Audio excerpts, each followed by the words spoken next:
Hello everybody, dear friends, dear clients, dear astrology lovers. Here is Olga with the astrological forecast, horoscope, the analysis of astrological actual transits for the next week from April 17th to 23rd. First of all, I would like to wish to all Christians happy Easter and to wish sincerely from the bottom of my heart a lot of happiness, love, joy, peace, and prosperity to you and your families. I have very good news for you today. As I promised the last time, the upcoming week is full of very nice, harmonious aspects. First of all, the impact of this very tense of the T-square that was chasing us for the past couple of past weeks is behind, and also the tension of the full moon is behind. So the moon now is waning, and I like this phase of this part of the lunar months when the energies when we are not when we escape from the full moon. Me personally, I'm not comfortable. Even though I was born on the full moon, there's too much tension, too much contradictions, and too much emotional intensity during the full moon. So all this is behind.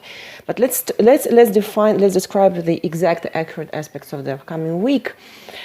The first general remark is that the next week, the upcoming week, the same way as throughout the entire month of April, we have been and will be for during the next week, when we will be strongly influenced by two signs, Taurus and Aries, because the majority of planets are in these two signs, and Aries, as we know, as always brings breakthroughs, plans, the process of updating of our plans, fire situations, and Taurus on its side accentuates issues of economics, finance, acquisitions, and nutrition. On the general background of the dominating signs of Aries and Taurus, Venus being in the sign of Pisces will add subtleties, subtile attitude, subtile energies, musicality, harmoniousness to our relationships during this period.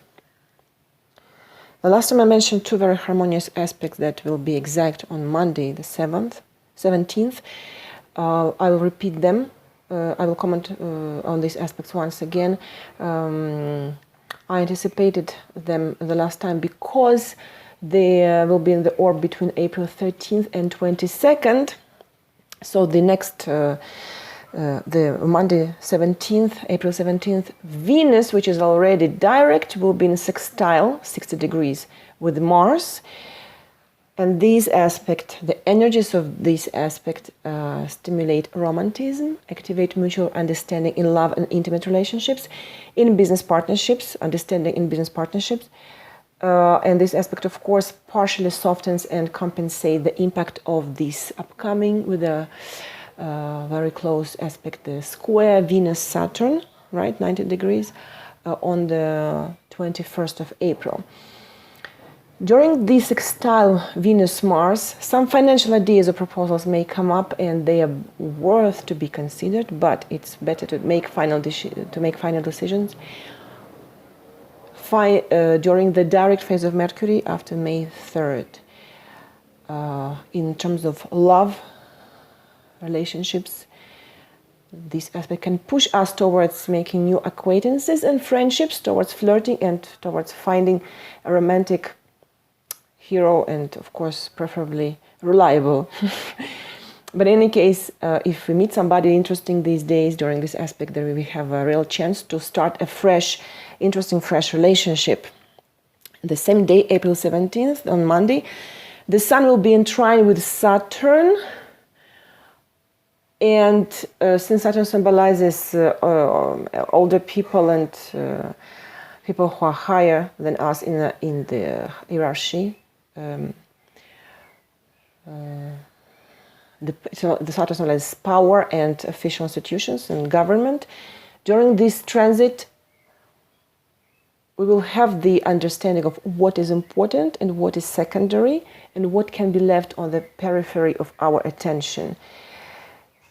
During these days of this transit, it's possible to sum up the preliminary results and to outline an approximate plan for further actions. This is a good time for work on problems if they are resolving depends on relations with officials and superiors. Because the aspect fosters discipline and mutual understanding with the authorities, it's a good moment for addressing to official authorities if you need to ask for help or for assistance or to resolve an issue with some documentation in documents in an official institution.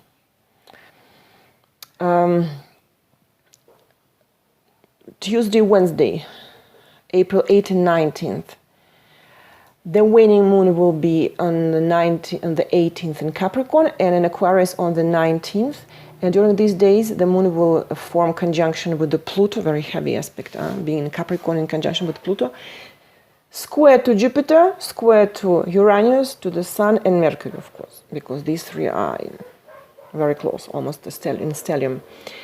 So how these aspects will influence our emotions? We may have complex emotional states, negative feelings, level of conflictuality will be high, so we can expect, unfortunately, conflicts.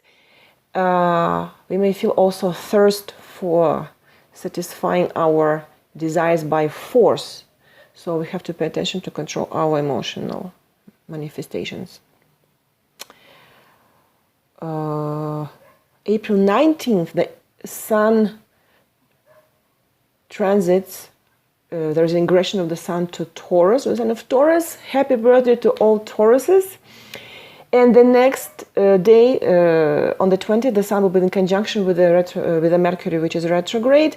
So this aspect, conjunction Sun-Mercury, defines the time of deeper awareness of events, of our own behavior, of our approach to relationships and to all kinds of interactions. And if in the previous period we were looking for an answer to some important question which is important for us, during the conjunction Sun-Mercury, a new way of solving the problem can be revealed to us. And of course, this information we can and we should use in the future. April 20th, next Thursday, waning moon in Aquarius will form a gorgeous and very nice aspect with Jupiter. This day, all kind of positive ideas, emotions, and real help can come from friends, Venus, moon in Aquarius, and from like-minded people, from a common unconventional activity also, for example. So the same day, April 20th, we have, and the day after, 21st, we have two ingressions. On April 20th, the Mercury retrograde coming back, enters Aries, and the 21st of April, Mars enters into the sign of Gemini, and where it will stay until June 4th. So, what's going on here? Mars will move from the grounded Earth sign of Taurus to the aerial and mobile sign of Gemini. Therefore, it will be easier for us to fulfill an intellectual work. The ideas of travel and communication will be more welcome. If these ideas come from us, they will be welcomed by our surrounding, and also you will hear the ideas of travel and communication from other people. Everybody would like to move more. And since Mars symbolizes masculine energy, women will be more receptive to cheerful, talkative, and younger men. The desire for knowledge will increase. Many of us may expect an active correspondence, and why not more writing work? I mean, if you are a writer or if you are a journalist, if you write blogs, articles, this is a very favorable transit for those who are in this field, professional field. Commerce, trade, small trips, and writing activities, literature, and writing, journalism. So that means that during the last 10 days period of April, with the transition of Mercury retrograde to Aries on April 20th, and of the transition of Mars to Gemini on April 21st, contact and business activity and trade are becoming more active. And after April 21st, the business delays of the past weeks will dissipate, and we will finally see the light at the end of the tunnel. So those who are in the corresponding professional fields, yes, we have to get advantage of this gorgeous transit and to use these energies in order to make your business move forward and for resolving your professional problems and goals and objectives, right? We remember that Mercury is retrograde until May 3rd, so I'm just refreshing you the information that you already heard from me. During the period of Mercury retrograde, we should be careful with working with when working with documents, when receiving and transmitting information. Additionally, we should coordinate our actions. We should check information, data in order to avoid mistakes in documents, problems in business, in travel, and in all situations where it's necessary to coordinate our actions with the actions of other people. But you understand, I hope, that the retrograde phase of any planet is not the end of the world, and the life doesn't stop during this transit, during the retrograde phase of the planet. So this phase of Mercury, retrograde phase of Mercury, it's a time when we can when it can be useful for us to return to the old affairs and to set order to them. It can be a rework or finalization of already started cases and projects, sorting the archive, cleaning up of the computer from unnecessary files, of course the backup of the website.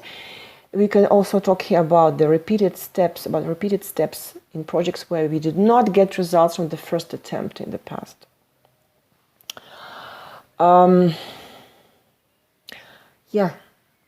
April 20th, Pluto, the slowest, the farthest planet of the solar system that we use in astrology, starts its retrograde phase in the 19th degree of Capricorn, and the phase will last until September 28, 2017, of course.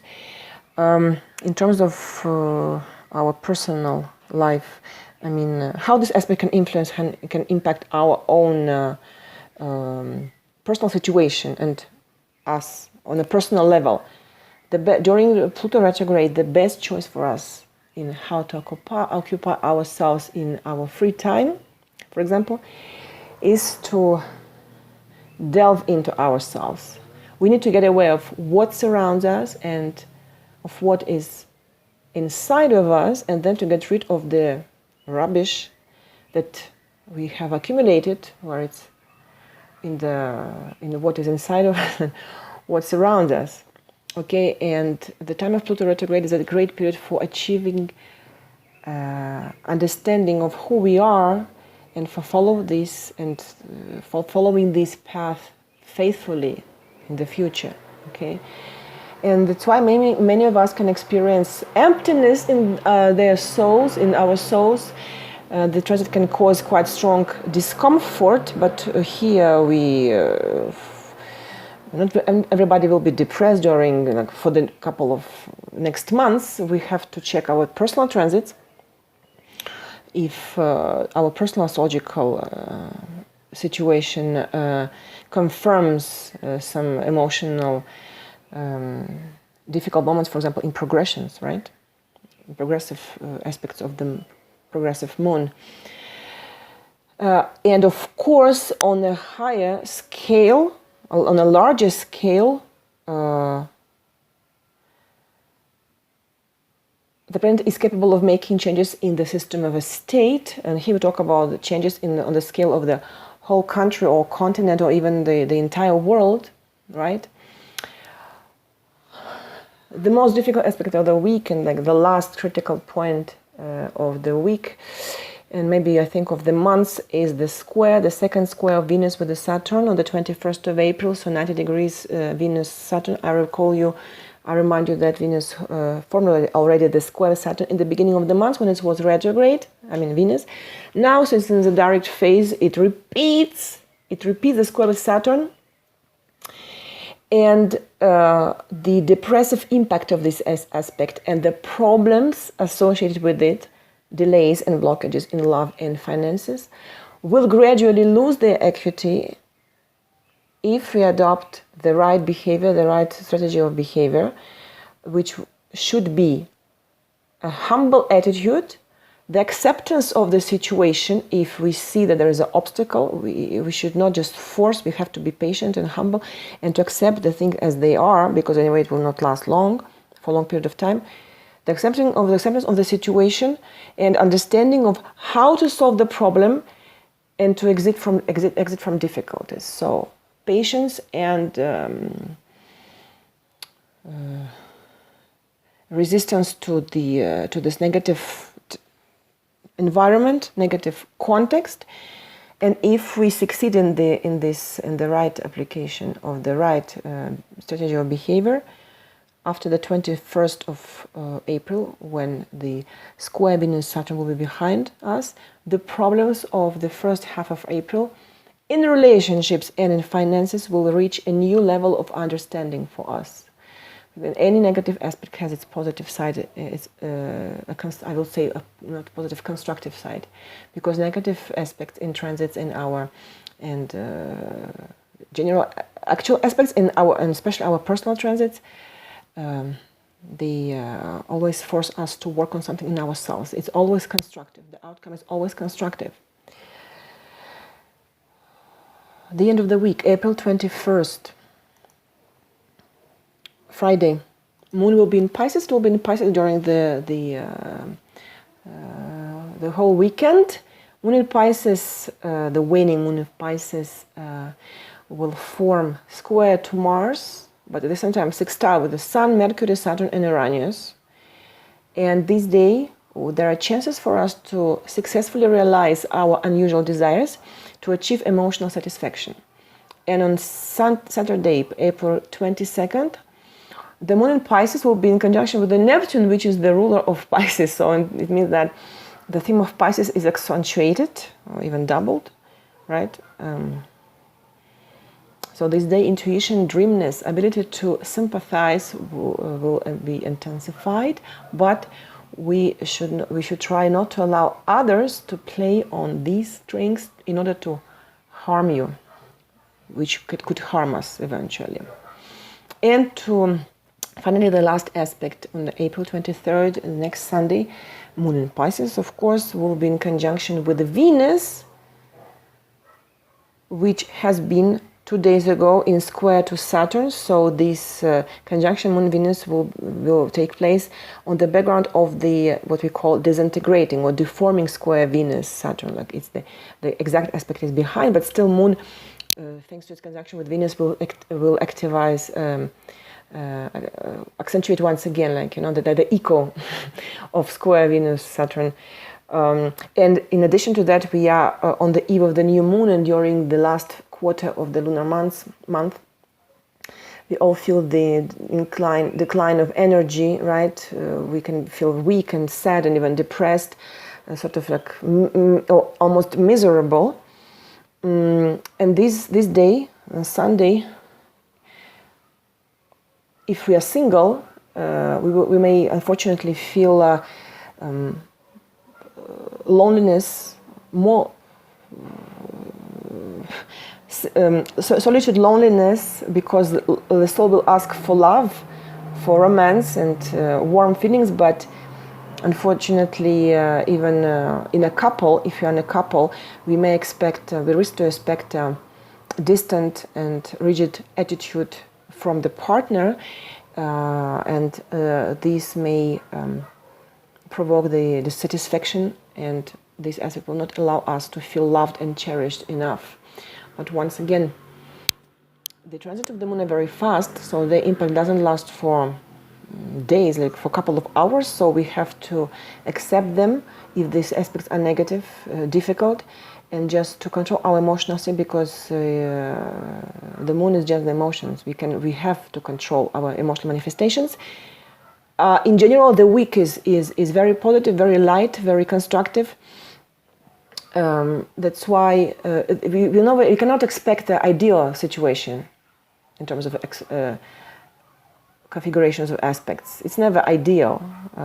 And don't forget that the positive harmonious aspects exist in alternation with the negative difficult aspects, and everything is cyclic and rhythmical.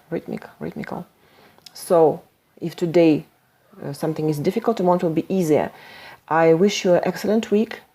Get advantage from the constructive, positive, harmonious astrological aspects to realize your plans and to move forward your professional and personal projects. Thank you once again for your attention, and talk to you very, very soon. The next week. Goodbye.